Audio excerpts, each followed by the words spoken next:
আসসালামু আলাইকুম, আমি ফারুক স্যার। আজকে আলোচনা করব নবম ও দশম শ্রেণীর সাধারণ গণিতের কিভাবে বহুভুজ অঙ্কন করতে হয়। আজকে ক্লাস নাম্বার হচ্ছে সপ্তম। তো সপ্তম ক্লাস আলোচনা করব কিভাবে বহুভুজ অঙ্কন করতে হয়। তো প্রথমে গণসংখ্যা সারণী নিম্নরূপ। এখানে গণসংখ্যা সারণীটা দেওয়া আছে। সারণীতে কী কী আছে?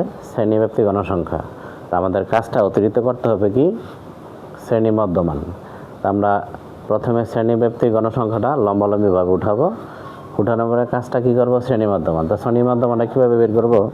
শ্রেণী মধ্যমানটা শ্রেণীর ব্যাপ্তি নিম্নসীমা আছে কত? 10।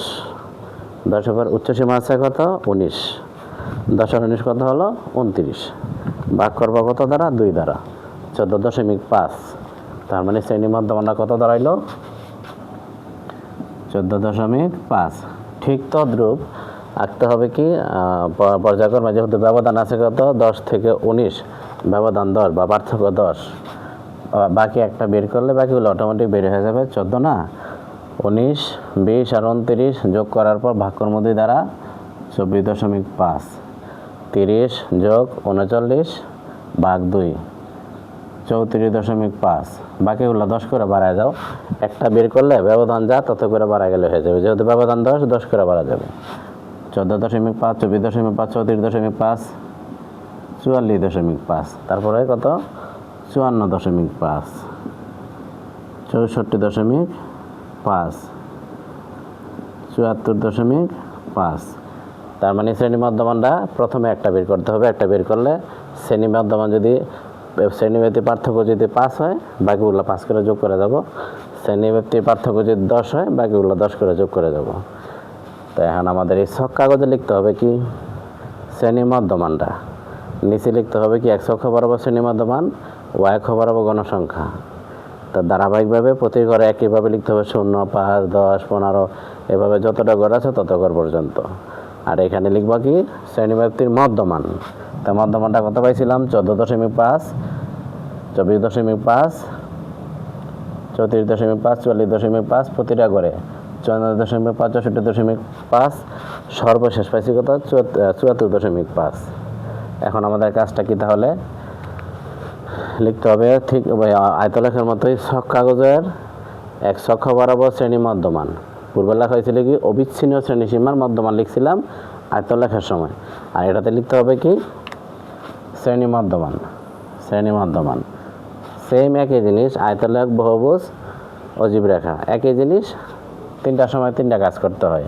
y অক্ষ বরাবর গণসংখ্যা এবং প্রতি ক্ষুদ্রতম ঘর, এই যে এক একটা ঘরের এক ঘর ধরবো, এক একক ধরবো। ঘর সমান এক একক ধরে বহুভুজ অঙ্কন করা হলো। তাই এখন আমাদের কাজটা কি তাহলে? কাজটা ছক কাগজের সময় এখান থেকে প্রথমে আছে গণসংখ্যা 10, ডান পাশ থেকে একটা ঘর বাদ দেওয়ার পর ডান পাশ থেকে গণনা করব। গণসংখ্যা 10, যেহেতু গণসংখ্যা 10 ঘর উপর উঠব। উপরে ওঠার পরে এখানে একটা বিন্দু স্থাপন করব। তারপর আছে 14, ঠিক তারপরে ঘর 5 ঘর পরপর বিন্দুগুলো দেবো। কয় ঘর পরপর? ঠিক 5 ঘর পরপর। এক একটা ঘরে 5টা ঘর থাকে ছোট ছোট, এগুলো বলা এক একক। 14, 10-এর পর 4টা ঘর নিলাম, 14।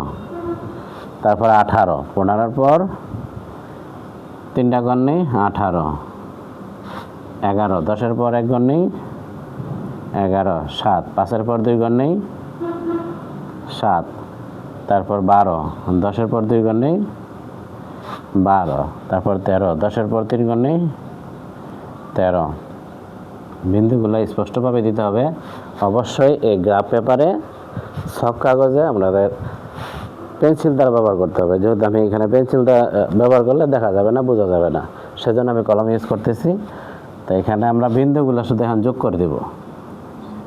স্কেলটা টানি আর হাতে টানি, বিন্দুগুলো যোগ করলেই হবে। বিন্দুগুলো যোগ করার পর ওই সর্বশেষ প্রথমে উঠতে হবে, এইখান থেকে ডট ডট দিয়ে উঠবা। আবার পরের ঘরে নামতে হবে, পরের ঘরে ডট ডট দিয়ে নামবা।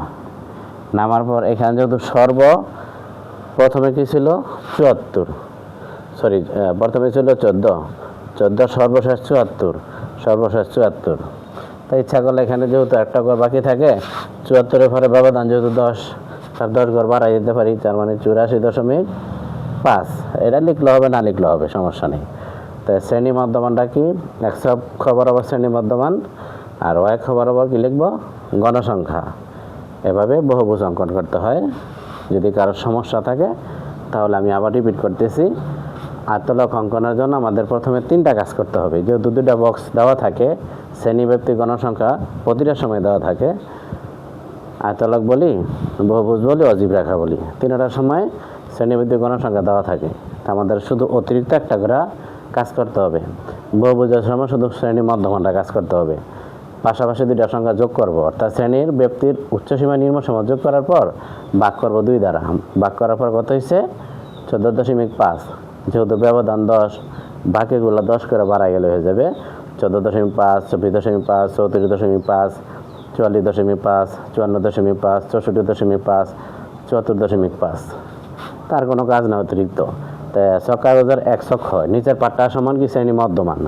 শ্রেণী মধ্যমান y অক্ষ বরাবর গণসংখ্যা, ওই y অক্ষ বরাবর গণসংখ্যা, এবং প্রতি ক্ষুদ্রতম ছোট ছোট ঘরগুলোরে ক্ষুদ্রতম ঘর বলি, 1 একক ধরে, মানে এক একটারে 1 এক ধর্ম।